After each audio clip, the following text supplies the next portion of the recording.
Hatang konaba informação nebe fosai nebe hateteng, candidato presidente da República Francisco Guterres Luolo, lasimo coligação com o partido CD, terça-feira ne equipa sucesso, husi candidato ne Rasik, hatang publicação nebe fosai ne La Loche, mas be candidato ne e a vontade tomak, atusimo apoio husi partido ne BD.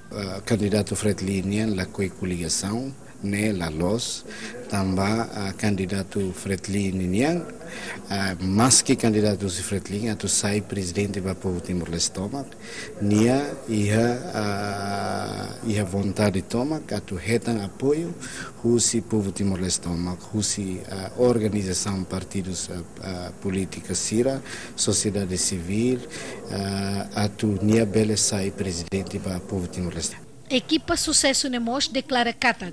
Partido Fretilin preparado ona atu compete e a segunda volta no Fier Katag. Candidato ne preenchido ne requisitos atu sai presidente da República ba povo toma.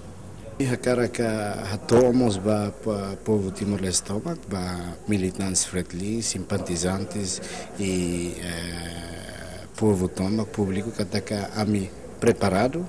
A minha a preparação para serviço para a segunda ronda, estratégia, campanha, a minha apoia o candidato selo que ele liu para a segunda ronda, a minha parabéns para a Sira Roto também consegue tuir participar da primeira ronda com condição segurança daquele dia. Tuir informação nebe TVTL Hetang, cuja equipa sucesso ne Katag, partido Kunto, no candidato Rogério Tiago Lobato, declara ona sira ne apoio para candidato partido Fretilin, Francisco Guterres Luolo, e a segunda volta. Eduarda Peregrina, Rodolfo Souza, ne reportagem.